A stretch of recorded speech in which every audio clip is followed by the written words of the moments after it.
an appeal to Governor-elect Pamela Baricuatro and the excess and Gwen's madness. Grabe ang title, oh. Madness. Paano mo i-Bisaya ang I'm sorry, ha. Madness, kalokohan, pagkabuang, binuangan, that's madness. Sa Tagalog, kalokohan. Now that you are the newly elected leader of the province of Cebu, I appeal to your sense of duty, reason, and compassion. You have been chosen not to carry on the pageantry of the past, but to confront the real problems of the present. You have the chance to break this cycle, to lead with purpose, not performance. It is both frustrating and heartbreaking to watch 200 million of public funds vanish in just one day for a spectacle that, while colorful and grand, does little to address the real and urgent needs of the Cebuanos. Ako, medyo nagulat ako pagkabasa ko ito ng isang araw lang. 200 million ang ginastos. Talo pa yung di ba yung SONA last year, 20 million. Tama ba yun? 20 million ang ginastos para sa pagkain. So ito naman sa Cebu, 200 million in one day. Okay. So ano itong pageantry?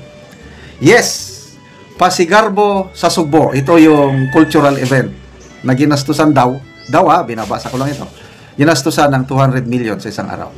Yes, Pasigarbo sa Sugbo is marketed as a celebration of our culture.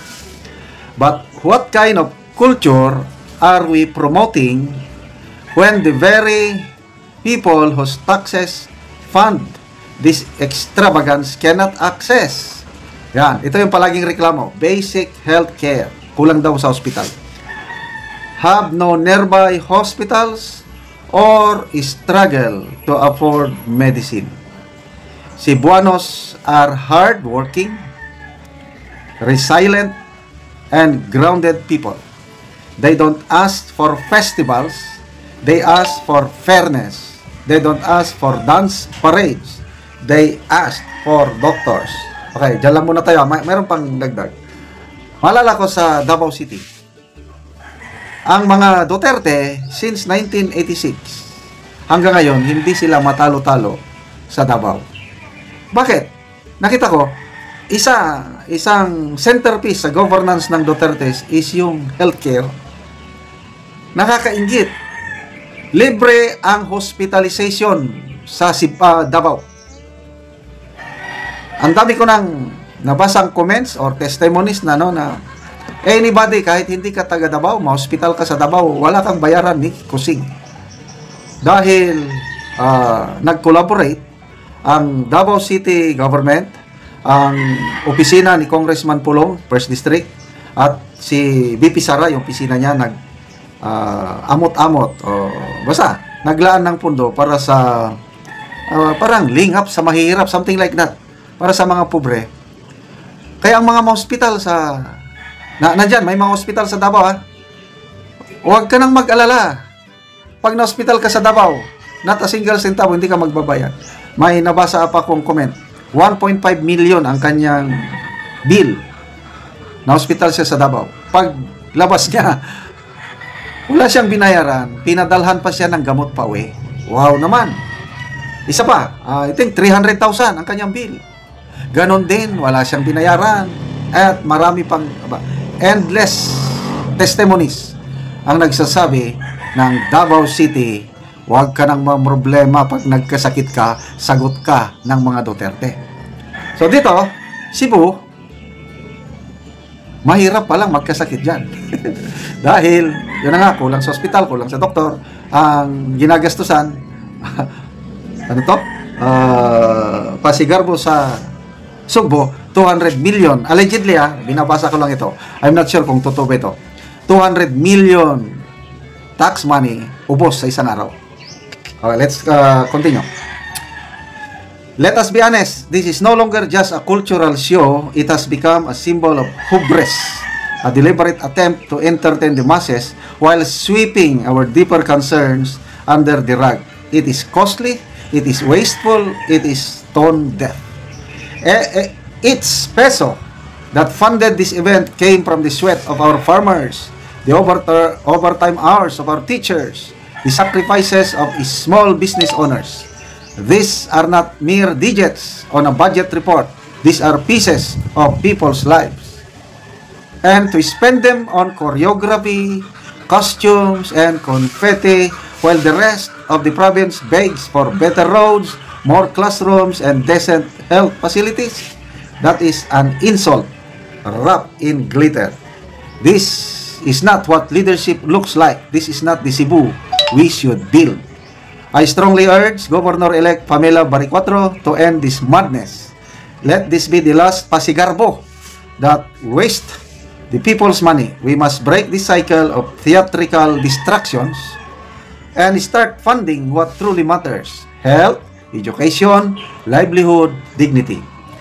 Culture should be a reflection of the people's soul, not a smokescreen for failed priorities. Ang ganda ng pagkasulat.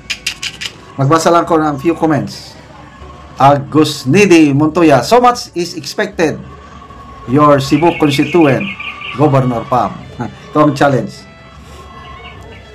Nona Fernando, palihog, tagliga aron tanan mga Pilima, Tagaluga. Maganda yung pagkasulat. Basta, ang sinasabi is, tama na, yung gastusan mo ng 200 million yung cultural show. Wag na. Ang instead nga 200 million gastusin mo para sa cultural show, para na lang sa roads, health services, livelihood, which is correct. So, tingnan natin. Sana tularan ni Governor-elect Baricuatro, si Tatay Digong, BP Sara, Mayor Basti, kung ano ang ginagawa nila sa Davao City. Okay, salamat mga kaibigan sa inyong pagsubaybay sa ating channel. Nakakatulong kayo ng malaki sa tribong Talanding ng Bukidnon dahil ang income natin dito is pantulong sa tribo. Sa ngayon, may livelihood assistance tayo sa tribo, nagpapatanim ng saging lakatan. Panoorin nyo ang video na ito. Anak ko sa saging lakatan ni Manang Ilma. Nga mayo gid ang tubo silang saging. Mayong buntag! Mayong buntag ko! Oo, unsa man ka diya? Nag-abuno. Abuno ka og Complete. Para sa kuan ba? Tinulan naman. ting-ulan naman. Oo. Tabunan tayon. Tabunan dayon kay para di mabanla sa ulan. Oo. Bisag mo ulan. Steady. Steady ang kuan, abuno. Abuno.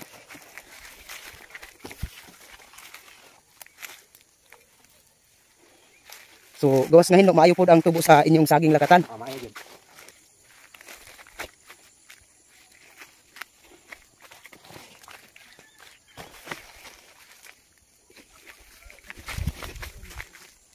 Nindot na gid kayo ang tubo sa saging ni Manang Ilma. So, gawas nga hinlo maayo pod ang tubo kay sige sila kaabuno ani.